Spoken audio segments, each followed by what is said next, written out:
रविशंकर जी के एक प्रेरणादायक भक्तिपूर्ण कहानी कहानी का नाम भगवान का आशीर्वाद। एक छोटे से गांव में एक साधारण परिवार रहता था।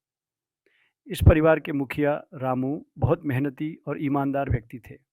रामू की पत्नी राधा एक प्रेममयी और समर्पित गृहिणी थी।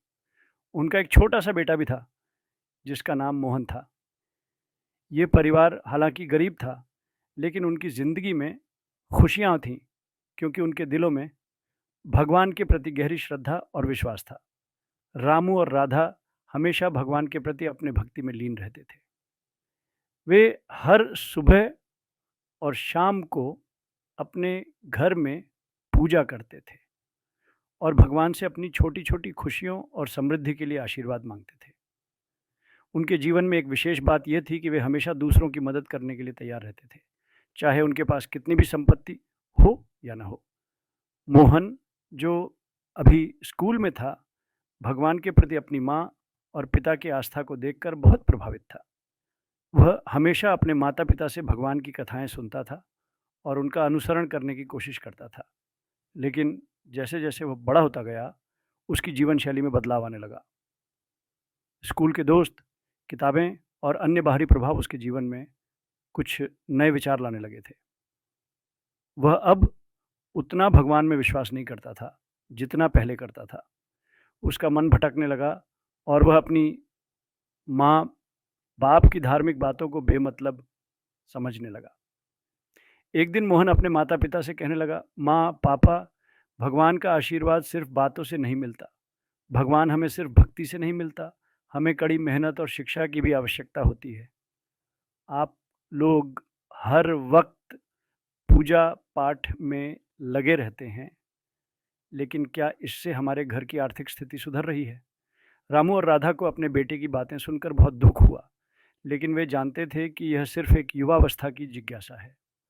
उन्होंने मोहन को प्यार से समझाया, बेटा, भगवान का आशीर्वाद सिर्फ हमारे घर की समृद्धि से जुड़ा नहीं है। भगवान का आशीर्वाद तो हमारे मन की शांति, प्रेम और आंतरिक सुख से जुड़ा है। जब हम दूसरों की मदद करते हैं, जब हम दूसरों को प्यार और सहानुभूति देते हैं, तब हमें भगवान का आशीर्वाद मिलता है। लेकिन मोहन का मन नहीं माना। वह सोचता था कि भगवान की पूजा से ज़्यादा महत्वपूर्ण है अपनी मेहनत और सफलता। वह शहर में जाने का सपना देखने लगा और उसने अपने माता-पिता से कहा, मैं अब इस गांव में नहीं रह सकता। मुझे शहर जाकर अपनी मेहनत से कुछ बड़ा करना है। रामू और राधा ने अपने बेटे को जाने की अनुमति दे दी, लेकिन उनका दिल भर आया। वे जानते थे कि मोहन को जीवन की सच्चाई का एहसास समय के साथ होगा। वे सिर्फ भगवान से ये प्रार्थना करते थे कि उनका बेटा अच्छे रास्ते पर चलकर सही दिशा में बढ़े। मोहन शहर गया और वहाँ उसने कड़ी मेहनत शुरू की। वह दिन रात अपने काम में व्यस्त हो गया, लेकिन जैसे-जैसे समय बीतता गया, वह मानसिक शांति से दूर होता चला गया। उसे लगता था कि सफलता पाने के लिए और ज़्यादा दौलत और नाम की आवश्यकता है। उसके मन में अपने माता-पिता की बातें और भगवान का आशीर्वाद बेमानी होने लगे। एक दिन मोहन को एक बहुत बड़ा अवसर मिला। एक बड़ी कंपनी ने उसे नौकरी का प्रस्ताव दिया और वह इस अवसर को हाथ से जाने नहीं देना चाहता था। लेकिन उसे यह नौकरी पाने के लिए बहुत से ताने-बाने बनाने पड़े और बहुत से नैतिक मूल्यों से समझौता करना पड़ा। नौकरी मिलते ही मोहन की ज़िंदगी में एक नया मोड़ आया। वह जल्दी ही शहर के सबसे अमीर और शक्तिशाली लोगों में से एक बन गया, लेकिन उसने अपनी आत्मा को खो दिया था। वह हर वक्त असंतुष्ट और बेचैन महसूस करता था, क्योंकि वह जानता था कि जो सफलता उसने पाई है, वह सच्ची मेहनत और ईमानदारी से नहीं आई थी। कुछ महीनों बाद मोहन को महसूस हुआ कि उसके पास बहुत कुछ था, लेकिन उसके पास शांति और सुख नहीं था। एक दिन वह सोचते-सोचते भगवान श्री श्री रविशंकर जी के बारे में सोचने लगा, जिनके बारे में उसके माता-पिता हमेशा बताते थे। मोहन ने सोचा कि शायद उन्हें ढूँढकर वह अपने जीवन की शांति और उद्देश्य पा सके। मोहन ने श्री श्री रविशंकर जी के आश्रम जाने का निर्णय लिया। वह एक दिन आश्रम पहुँचा, जहाँ उसे शांति और सकारात्मकता का अनुभव हुआ। उसने देखा कि वहाँ लोग न केवल पूजा करते थे, बल्कि वे अपने जीवन को आत्मसात कर खुश रहते हुए दूसरों की मदद करने में विश्वास रखते थे। मोहन को महसूस हुआ कि यह वही जगह है जहाँ उसे सच्ची शांति और सुख मिल सकता था। वह श्री श्री रविशंकर जी के पास पहुंचा और उनसे आशीर्वाद लिया। श्री श्री रविशंकर जी ने उसे बड़े प्यार से समझाया, मोहन, तुम्हारी सफलता और दौलत कुछ भी नहीं है जब तक तुम अपने भीतर की शांति को नहीं पाते। भगवान का आशीर्वाद तभी मिलता है जब तुम अपने दिल से प्रेम और सहानुभूति व्यक्त करते हो। यही सच्ची सफलता है। मोहन को यह समझ में आ गया कि वह अब तक सिर्फ बाहरी दुनिया में सफलता की तलाश में था, लेकिन असली सफलता भीतर से आती है। उसे अब विश्वास हो गया कि जीवन का उद्देश्य केवल दौलत और नाम नहीं है, बल्कि आत्मिक शांति, प्रेम और अच्छे कर्म हैं। मोहन ने श्री श्री रविशंकर जी की शिक्षाओं को अपनाया और अपने जीवन को एक नई दिशा दी। वह अब अपने जीवन में अधिक शांति और संतोष महसूस करता था और दूसरों की मदद करना उसकी प्राथमिकता बन गई। धीरे धीरे उसने महसूस किया कि वह भगवान का आशीर्वाद पा चुका था, क्योंकि उसने अपने जीवन में प्रेम, दया और आत्मिक शांति को समाहित किया था। निष्कर्ष, इस कहानी से यह सीखने को मिलता है कि भगवान का आशीर्वाद केवल भक्ति से नहीं, बल्कि हमारे जीवन में प्रेम, सहानुभूति और अच्छाई की उपस्थिति से मिलता है। मोहन ने बाहरी सफलता के बजाय आंतरिक शांति को प्राथमिकता दी और इसी में उसे सच्चा आशीर्वाद मिला। भगवान का आशीर्वाद भाग 2। मोहन अब एक नया जीवन जीने लगा था। उसने श्री श्री रविशंकर जी की शिक्षाओं को अपने जीवन में उतार लिया था और उनका अनुसरण करना शुरू किया था। वह अब सुबह शाम ध्यान करता था और पूजा में अपने मन को लगाता था। उसने समझा कि सफलता केवल भौतिक रूप से नहीं होती, बल्कि आत्मिक संतोष और शांति भी महत्वपूर्ण है। श्री श्री रविशंकर जी के आश्रम में बिताए समय के बाद मोहन का दृष्टिकोण पूरी तरह बदल गया था। वह अब लोगों से प्यार और सम्मान से पेश आता था। उसका जीवन अब केवल अपने लिए नहीं था, बल्कि दूसरों की भलाई के लिए भी था।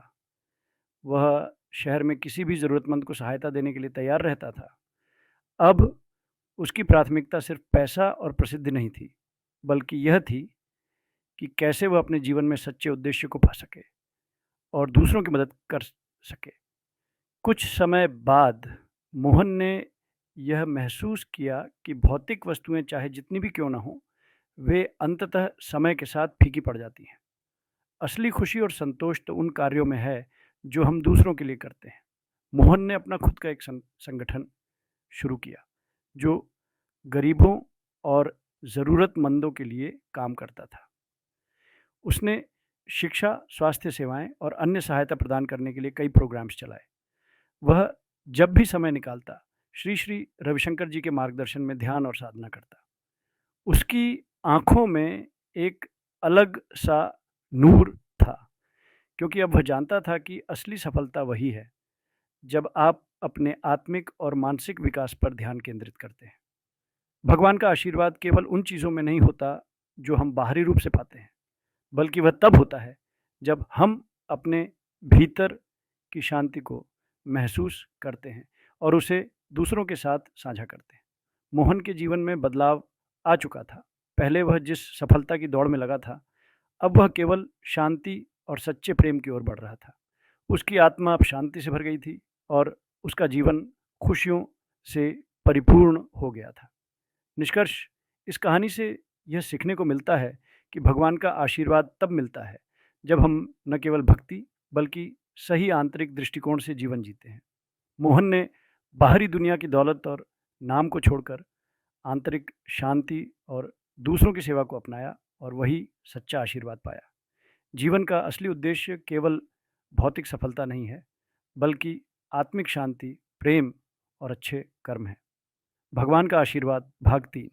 कुछ सालों बाद मोहन का जीवन पूरी तरह से बदल चुका था। वह अब एक प्रेरणा स्रोत बन चुका था, न केवल अपने गांव, बल्कि पूरे शहर में। लोगों ने उसकी यात्रा को देखा और उसे अपने जीवन में उतारने की कोशिश की। मोहन ने यह समझ लिया था कि भगवान का आशीर्वाद केवल वह नहीं जो हम मांगते हैं, बल्कि वह है जो हम दूसरों को देते हैं और खुद को देते हैं। एक दिन मोहन ने अपने माता-पिता को अपने शहर के घर बुलाया। राधा और रामू ने अपने बेटे को अब एक पूरी तरह से बदलते हुए इंसान के रूप में देखा। मोहन के चेहरे पर एक ऐसी आंतरिक शांति थी जिसे देखकर उनके दिल भर आए। उन्होंने मोहन से पूछा, बेटा, तुम्हारे जीवन में इतनी खुशी और संतोष कहाँ से आया? मोहन हंसते हुए बोला, माँ, पापा, जब मैंने भगवान का आशीर्वाद किसी चीज़ या संपत्ति में नहीं, बल्कि अपने अंदर और दूसरों के दिलों में खोजा, तब मुझे सच्ची शांति मिली। यही वह आशीर्वाद था जो मुझे हमेशा से चाहिए था। रामू और राधा के दिलों में संतोष था। उनका बेटा अब उस मार्ग पर था जिसे उन्होंने हमेशा सही माना था। उन्होंने मोहन को भगवान का आशीर्वाद और उनके जीवन की शिक्षाओं के लिए धन्यवाद दिया, क्योंकि अब उनका बेटा न केवल दूसरों की मदद कर रहा था, बल्कि अपनी आत्मा को भी शांति और संतोष दे रहा था। कुछ महीनों बाद मोहन के संगठन ने एक बड़ा कार्यक्रम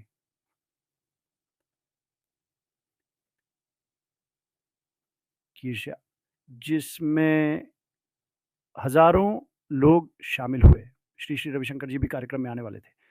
मोहन ने उनके बारे में एक छोटा सा भाषण दिया, जिसमें उसने बताया कि कैसे भगवान का आशीर्वाद उसकी ज़िंदगी को बदल चुका था और कैसे उसने अपने जीवन को दूसरों की सेवा में समर्पित कर दिया।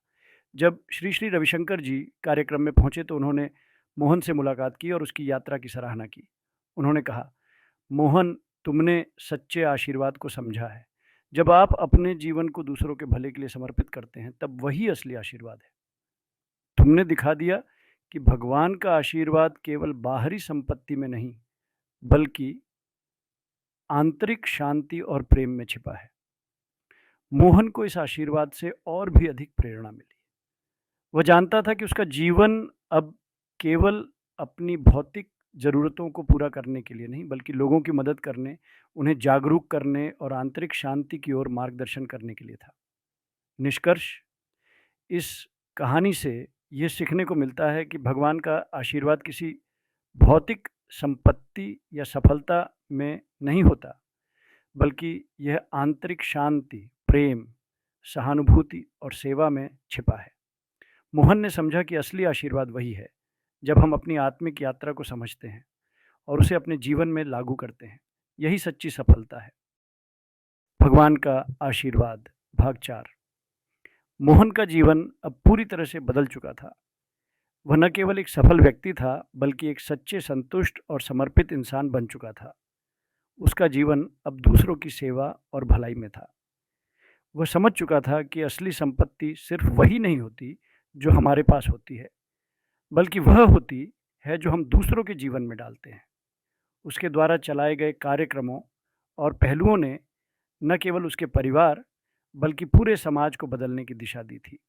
वह अक्सर अपने माता पिता से कहता, माँ, पापा, जब मैंने आपके आशीर्वाद और भगवान के मार्ग पर चलकर जीवन को समझा, तो मुझे ये एहसास हुआ कि किसी के जीवन का असली उद्देश्य सिर्फ अपने लिए जीना नहीं है। असली सफलता तब मिलती है जब हम दूसरों की मदद करते हैं, जब हम उनके जीवन में कुछ अच्छा डालते हैं। धीरे धीरे मोहन का जीवन और उसकी संगठन की कार्यशैली शहर के अन्य लोगों के लिए एक आदर्श बन गई थी। जब भी कोई व्यक्ति संघर्ष कर रहा होता, वह मोहन के पास आता और उसकी मदद की उम्मीद करता। मोहन बिना किसी शर्त के उनकी मदद करता और उन्हें अपनी अनुभवों के बारे में बताता, ताकि वे भी जीवन में सच्ची शांति और संतोष पा सकें। एक दिन मोहन एक छोटे से गांव में गया, जहां लोग भगवान के नाम पर अच्छा काम कर रहे थे, लेकिन वे अभी भी जीवन की परेशानियों से जूझ रहे थे। मोहन ने वहां जाकर एक सभा आयोजित की, जिसमें उसने अपनी यात्रा के बारे में और भगवान के आशीर्वाद के वास्तविक अर्थ के बारे में बताया। उसने गांव वालों से कहा, भगवान का आशीर्वाद केवल पूजा पाठ में नहीं, बल्कि उस आशीर्वाद में है जिसे हम अपने कामों और दूसरों के प्रति हमारी निष्ठा से प्राप्त करते हैं। जब हम अपने आंतरिक सुख और शांति को दूसरों के साथ साझा करते हैं, तभी हम सच्चे आशीर्वाद के हकदार होते हैं। गांव वालों ने मोहन के शब्दों को गहरे मन से सुना और कुछ ही महीनों में उस छोटे से गांव में बदलाव दिखने लगा। लोग अब एक दूसरे की मदद करने में जुटे थे और हर व्यक्ति ने यह महसूस किया कि भगवान का आशीर्वाद केवल भक्ति में नहीं, बल्कि अपने अच्छे कर्मों में होता है। मोहन के शब्दों ने उस गांव को एक नई दिशा दी थी और उसकी शिक्षा अब वहाँ के बच्चों से लेकर बुजुर्गों तक हर किसी की ज़िंदगी में गहरी छाप छोड़ रही थी। समय बीतने के साथ साथ मोहन की प्रतिष्ठा और प्रभाव बढ़ता गया। वह अब केवल एक व्यक्ति नहीं, बल्कि एक आंदोलन का प्रतीक बन चुका था। मोहन मोहन के जीवन में जो बदलाव आया था, वह अब औरों के लिए भी प्रेरणा बन गया था। लोग उसे जानते थे न केवल उसकी सफलता के लिए, बल्कि उसके जीवन में आने वाली शांति और प्रेम के लिए भी। श्री श्री रविशंकर जी के शब्द। एक दिन श्री श्री रविशंकर जी ने मोहन को एक खास मुलाकात के दौरान कहा, मोहन, तुम्हारी यात्रा ने हमें यह सिखाया कि जीवन का असली उद्देश्य सिर्फ आत्मिक संतोष और शांति में ही नहीं है, बल्कि दूसरों के साथ उस शांति को साझा करने में भी है। जब हम खुद को बेहतर बनाते हैं, तभी हम दूसरों को भी बेहतर बनाने में मदद कर सकते हैं।